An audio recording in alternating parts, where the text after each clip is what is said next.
El Eje Cafetero. Invitado a esta hora en el informativo del Eje Cafetero.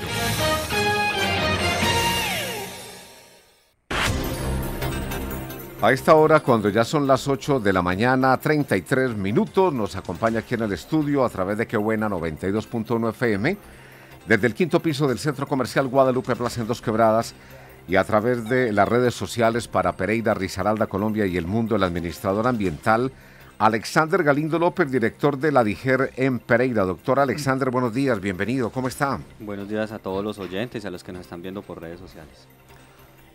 Doctor Galindo, le doy los muy buenos días. Ya son 7 años y un poquito usted como director de la DIGER en la ciudad de Pereira. Toda una experiencia acumulada. Sí, gracias a los anteriores alcaldes, tanto al anterior alcalde como Juan Pablo Gallo como al actual, pues nosotros continuamos en el cargo. Venimos desempeñando una labor importante para la ciudad. El proceso el cual lideramos pues ha tenido un proceso de evolución y desarrollo y nos ha permitido también conocer muy claramente cuáles son esas problemáticas que tiene la ciudad de Pereira y cómo podemos aportar obviamente a la solución de cada una de ellas. ¿Qué siente debe prepararse para afrontar algún riesgo en la ciudad de Pereira? ¿O le ha tocado afrontar en estos 7 años lo que son derrumbes, incendios, desbordamientos de ríos, etcétera? Bueno, lo más importante pues en un cargo como estos, cuando uno llega pues nadie lo prepara para eso, no hay ninguna universidad que le enseñe a uno lo que uno se encuentra en el sector público. Está principalmente orientado a 3 líneas. Primero, obviamente tener un conocimiento técnico de las situaciones que se van a dar. Lo segundo, obviamente estar preparado para asumir situaciones de crisis donde están orientadas diferentes vertientes, como son las personas damnificadas, las personas afectadas por cada uno de esos fenómenos. Atender medios de comunicación en situaciones de crisis no es fácil, ¿sí? Y por último, obviamente todo lo que desencadena estar en el sector público, las investigaciones, los cuestionamientos, estar preparado y hacer oídos sordos a muchas de las críticas que a veces no tienen sentido, otras tienen todo el sentido del mundo y hay que atenderlas. Entonces esas son las principales situaciones que lo llevan a uno a fortalecerse como profesional y a crecer en el sector público, que considero yo en estos 7 años hemos podido con una experiencia muy grande en ese ámbito y nada pues nos puede sorprender ya de aquí en adelante. El invierno es quizá uno de los fenómenos que más daño causa. Llevamos cuánto ya lloviendo. Es que yo creo que tuvimos un verano de cuánto, de 3 días en diciembre, ¿o qué? Sí, nosotros llevamos 2 años ya con una situación climática muy similar. Hemos tenido semanas, 1 o 2 semanitas de verano y después arrancan aguaceros torrenciales. Sí. Inmediatamente, como quien dice, no me olviden que por acá todavía estoy. Y entonces es la situación que nosotros vivimos cotidianamente más en esta zona del país. Bueno, pero digamos, esta ola invernal, ¿cuáles son los sectores de la ciudad de Pereira, que es la parte que usted dirige, en donde más ha sido golpeada? Bueno, hay dos zonas principalmente de la ciudad que se orientan mucho a afectaciones. Principalmente está el sector de Caimalito, corregimiento de Caimalito, el municipio de La Virginia, vecino, que se afecta mucho por el río Cauca. El año pasado se inundó 3 veces, eso es una clara muestra de ello. Tenemos afectaciones en el sector del río Consota, barrios como el Futuro Bajo, el Rocío Bajo, que también se han visto afectados por inundaciones. Y también ya tenemos diferentes zonas de la ciudad que se ven afectadas por deslizamientos. El sector de Matecaña hace unos 3 años fue muy impactado. Todo lo que es la comuna del ferrocarril. El año pasado tuvo una mayor regularidad y tuvimos mayor control de algunas situaciones. Y en general las vías a los corregimientos del municipio son muy afectadas. El sector de Convia Alta es muy impactado por diferentes fenómenos de remoción en masa. La vía Altagracia Arabia también tiene diferentes situaciones. Por no descartar la Florida. Entonces la ciudad tiene algunas condiciones generalizadas en comportamientos de deslizamiento, debido obviamente a los niveles de precipitación, a las intensidades de las lluvias en periodos de tiempo corto. Eso es lo que realmente nos afecta. Cuando hay lluvia larga, en un periodo largo y es leve, pues tenemos deslizamientos que se van formando de grandes proporciones, pero son visibles. Pero cuando son lluvias en periodos cortos de grandes precipitaciones, o sea, los que llamamos aguaceros torrenciales, en pocos tiempos nos generan deslizamientos pequeños, pero en muchos puntos de la ciudad, que es lo que nosotros conocemos ya. En estas tareas que ustedes han emprendido, Y en estos puntos críticos está, por ejemplo, el de la Romelia al Pollo, que se ha atendido varias veces a raíz de esos desprendimientos. ¿Esas obras de mitigación ahí puntualmente ya se desarrollaron o todavía están en ejecución? Bueno, es muy importante esa pregunta. La vía La Romelia del Pollo tiene diferentes puntos críticos, son varios, ¿sí? Muchos de ellos tienen que ser atendidos por Invías, a los cuales algunos ellos les vienen haciendo un trabajo importante. Hay otros que falta un poco más de cuidado. El que nosotros atendemos es el del Portal de la Villa. El es Portal una de la obra, Villa, donde se desapareció prácticamente el barrio. exactamente, allí venimos trabajando ya hace 2 años prácticamente, mientras gestionamos el recurso, mientras el recurso se desembolsó, empezamos la obra de ejecución. En ese momento la obra tiene de alguna manera una situación particular porque la Unidad Nacional de Gestión del Riesgo tiene un compromiso de adicionar unos recursos. Nosotros ya pusimos los recursos nuestros, pero pues la unidad no hay comunicación con ellos, no hemos podido entablar una conversación desde que llegó el nuevo gobierno. No responden, no contestan los derechos de petición. Entonces estamos en este momento resolviendo ese asunto. El alcalde ya tiene conocimiento de la situación y estamos ya portas a resolver el asunto. Nos va a tocar a nosotros como municipio asumir la responsabilidad directa. El compromiso que ellos tienen es por cuánta plata en la son adición. Más o menos 5.000 millones de pesos adicionales. Y ellos se comprometieron a que aportaban esos sí, recursos. Se comprometieron, nosotros poníamos. Pero desde el gobierno anterior. Desde el gobierno anterior. Y este gobierno ni fu ni fa, no han dicho nada, ni contestan, ni mantienen el compromiso. No dicen nada. Ni no. O sea, lo importante es para nosotros saber, hombre, no, y nosotros ya solucionamos, pero no contestan nada. Y como estamos amarrados a un convenio, pues entonces el convenio nos... Pero ese convenio dice que el gobierno nacional hará sus aportes. Sí, claro que sí. Entonces ahí es donde estamos en ese proceso. Y ahí no pueden mediar derechos de petición ni nada, sino que obviamente pues es el lobby que el alcalde haga ante el gobierno nacional. Entonces, pero medidas jurídicas se podrían establecer como el derecho de petición, por ejemplo, claro, el cumplimiento de ese convenio. Ya lo hicimos, pero no hay una respuesta. No hay una respuesta. Entonces ya la última fase, que en lo que estamos en este momento para resolver el asunto es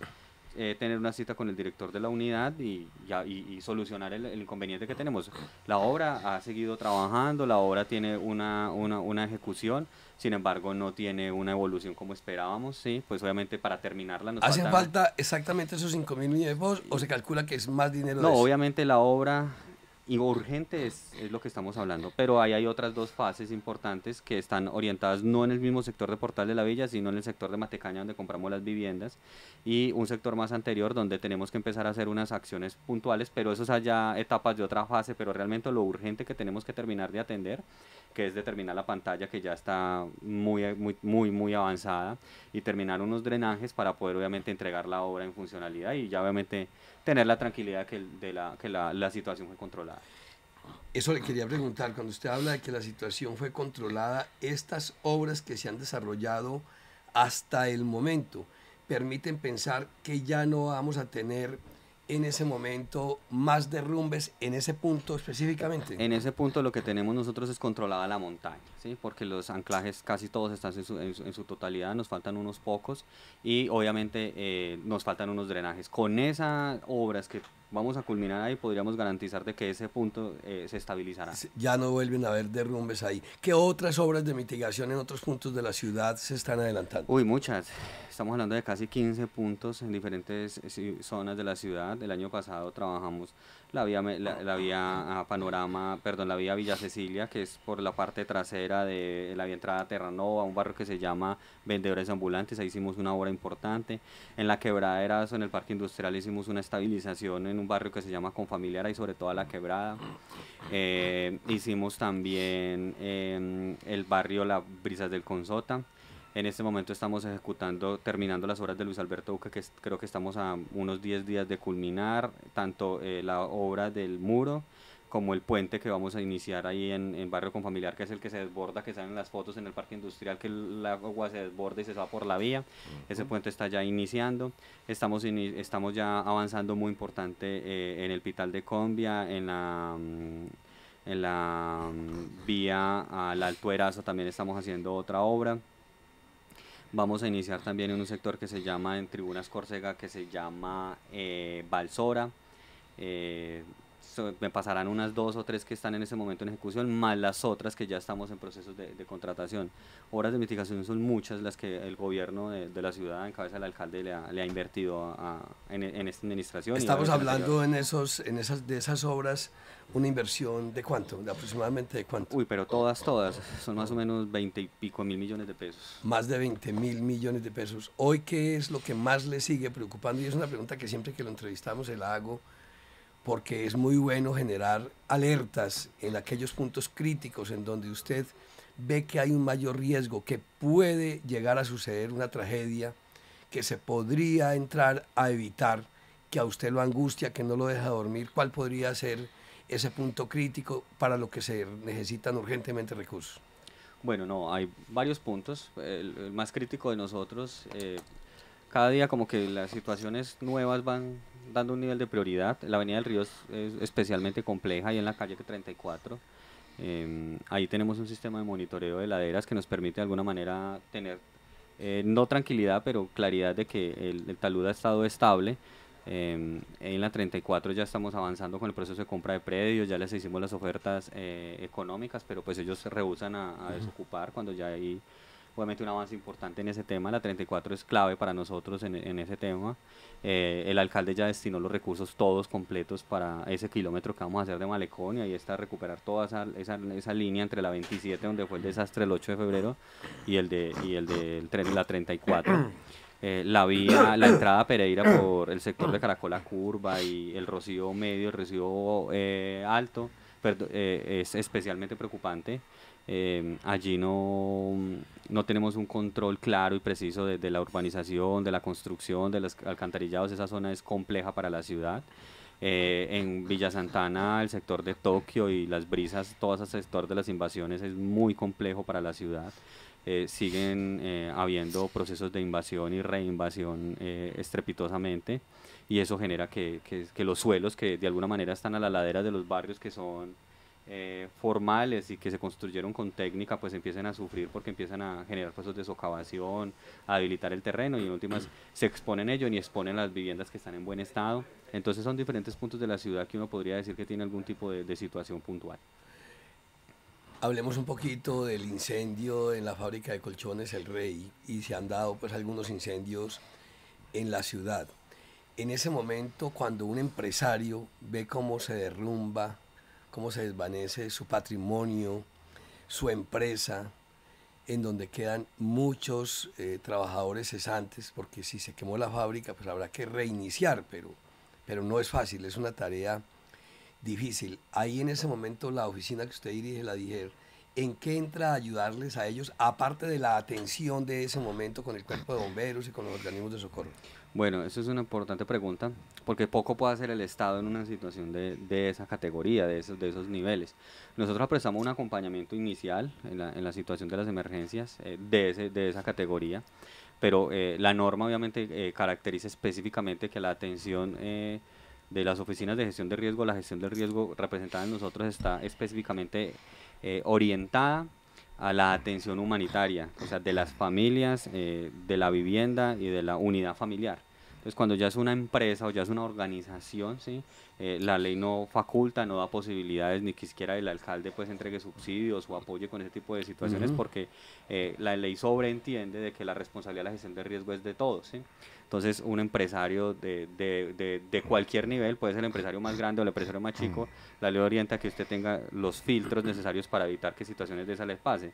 Obviamente, montar sus programas de seguridad en el trabajo, obviamente tener claridad sobre ese tipo de situaciones, pero hacen a veces los procesos de aseguramiento y de reaseguramiento de sus cosas. Entonces, sí, pero ahí para nosotros, disculpe que le interrumpa, doctor Galindo, porque es que una cosa es lo que se está hablando del aseguramiento, el reaseguramiento, pero digamos una fábrica de pinturas, como ocurrió acá con Pinturas Nova y con Indusol en Dos Quebradas, que no la aseguran, la fábrica de colchones que no la aseguran. Debería existir una legislación donde el gobierno entre, pero es que mire, ni siquiera decirles, pues venga, cesemos pues el tema pues del impuesto predial, venga, cesemos el tema de lo de la DIAN, etcétera. Para allá iba. Para nosotros es muy complejo, porque yo he atendido muchas de esas emergencias, y entonces es pararme yo al frente de un empresario, ¿sí? que perdió miles de millones de pesos, Claro. y él me diga, ¿usted qué me puede ayudar? Y yo le digo, tengo colchones, mercados. ¿Sí? Sí, O no, sea, no, no, no, es muy distinto, muy es distinto. muy compleja la situación porque dice, güey madre. Colchones Sí, a una exacto, fábrica de colchones. Exactamente, entonces es donde usted tocó el punto donde yo iba, ¿sí? No hay una estructura legislativa desarrollada que ampare ese tipo de situaciones, ¿sí?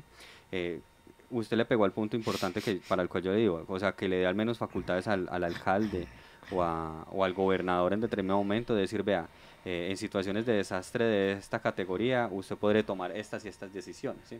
Entonces ahí es donde se La vuelve legislación complejo. no habla nada de eso. No habla de eso y no protege la unidad económica, protege la unidad familiar, ¿sí? Entonces la norma protege la unidad familiar. Una cosa es cuando es un desastre, por ejemplo, tipo terremoto del 99, que se declara desastre nacional, Desastre y nacional, sí. existen ya unas líneas específicamente Sí. para el desastre nacional, y usted como Y municipio... nace una ley Quimbaya, por ejemplo. entonces ya usted se pega de esas líneas generales, pero cuando hay actividades así puntuales es muy complejo para uno como director de gestión de riesgo y para un empresario de ese nivel. Yo he tenido ejemplos, por ejemplo el del colchón es uno de ellos, pero la primera que yo tuve, quisiera contar la anécdota acá, en Morelia una fábrica de madera, ¿sí? Ah, claro. Grande, grande, ¿sí? Fue la primera emergencia, yo fue como en el 2017, 2016, Sí, me yo acuerdo. fui, claro, el señor tenía su fábrica, una fábrica grande como una cuadra, ¿sí? Y tenía todo montado tenía todo en el mismo sitio, la fábrica, sus 2 camiones, su camioneta y la casa. Entonces se quemó la fábrica, se le quemó un camión, se le quemó el otro camión, se le estaba quemando la camioneta y ya se le iba a quemar la casa. Entonces, pues nosotros alcanzamos a controlar el incendio con los Ruina bomberos, total. pero lo primero que nosotros encontramos es la pregunta que yo le hice, ¿y usted en qué me puede ayudar? Y pues yo, lo menos le interesa un colchón o un mercado, lo que le interesa es mirar a ver cómo puede resolver su fábrica. Entonces ahí es donde se vuelve situaciones y complejo este tipo de situaciones. ¿Cuáles Doctor, serían las, Álvaro Elías? Sí, no, doctor Alexander, precisamente hoy estamos recordando un 24 de enero, 25, perdón, 24 años 24 hasta del cuando te lo último. terremoto en el eje cafetero, el epicentro que fue Armenia, ¿recuerda? Sí, señor. Sí, claro. Que nos dejó 1.184 muertos y más de 8.500 heridos, y que colapsaron centenares de viviendas en edificios y todo eso. ¿Cómo estamos frente a esa situación de terremotos y todo en este momento, recordando esa fecha en el día de hoy? Bueno, muy importante recordarla, ¿sí?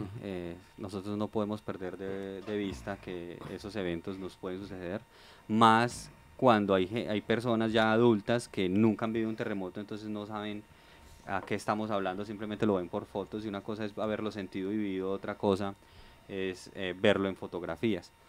Hay diferentes acciones que se han hecho desde el nivel nacional y central y municipal orientado en esto. La principal de ello es la obligatoriedad de construcción sismorresistente. O sea, por eso nosotros somos tan exigentes, y hay veces nos dicen que somos canzones con el tema de la expedición de las licencias de construcción en las viviendas.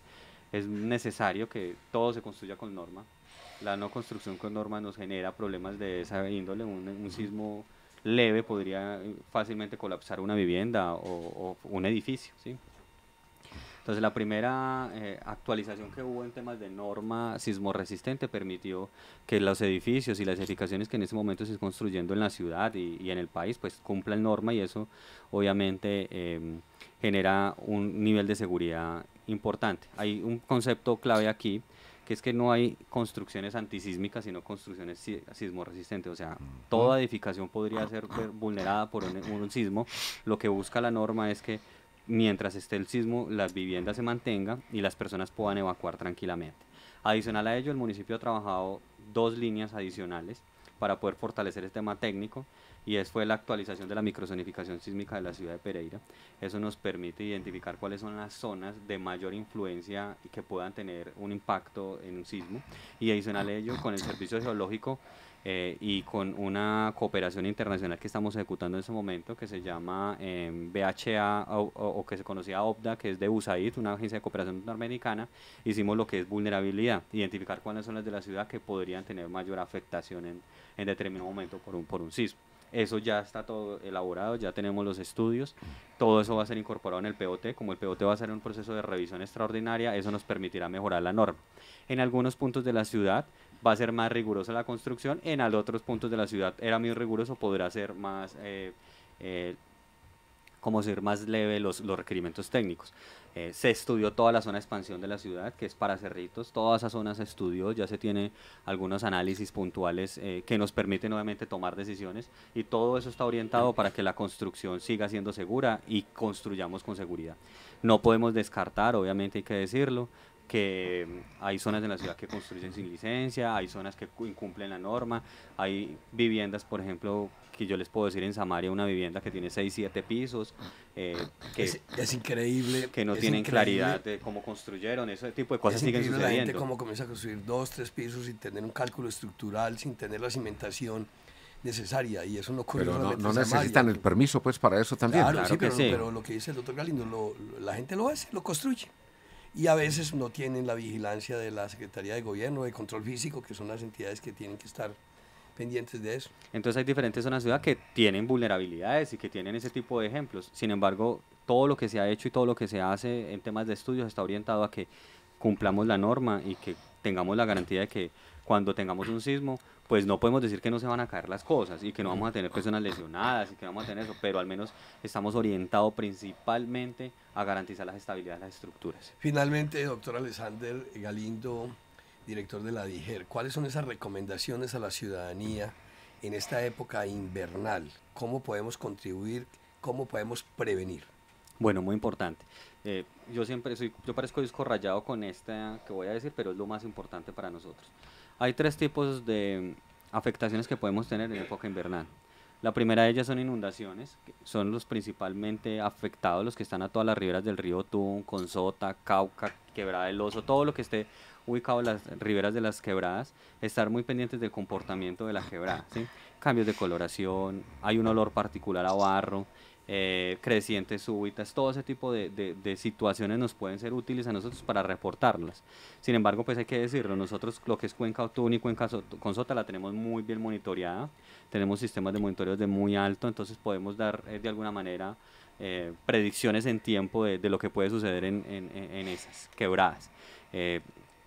Sectores de Caimalito, sector como Caimalito, La Virginia, el sector del Rocío medio o bajo, el sector de Futuro Bajo, el río Tun en toda su extensión. Obviamente son zonas que tienen algún grado de vulnerabilidad por hecho. La siguiente recomendación está orientada a los deslizamientos.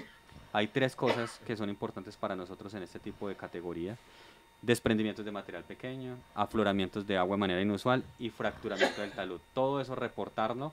Nosotros con base en esos reportes hacemos visitas, identificamos el nivel de prioridad y empezamos a atender. Hay situaciones que requieren una atención más inmediata que otra y hay situaciones que requieren un monitoreo para mirar su evolución y saber si se estabilizó o si hay que hacer una obra de intervención inmediata. Y por último están los vendavales. Nosotros somos muy vulnerables a los vendavales, especialmente en el mes de abril, ¿sí? Ni siquiera en agosto, que es el mes de los vientos, en el mes de abril es especialmente vulnerable la ciudad de Pereira y el municipio de Dos Quebradas también, por vendavales. Entonces, para los vendavales tenemos 2 situaciones puntualmente. Primero, amarrar muy bien los techos, comprar amarras, las amarras son muy económicas, evitar colocar ladrillos, botellas, guaduas, madera, diferentes elementos pesados sobre las tejas para amarrarlas, para fijarlas, que realmente eso no nos ayuda, porque cuando hay un vendaval de grandes proporciones lo que hace es levantar la teja y proyectar todos los elementos que están sobre ella. Esa es la recomendación puntual que tenemos para todas las personas que nos están oyendo en este periodo de lluvias. Y muy importante, comunicarse con nosotros cuando requieran cualquier situación, al 123 de la policía o al 119 de los bomberos. Bueno, pues nuestro invitado a esta hora al informativo del Eje Cafetero, el administrador ambiental Alexander Galindo López, director de la DIGER Pereira. Le agradecemos pues su presencia aquí en esta mañana. Muchas gracias a ustedes por la invitación. Tenemos que ya son las 9 de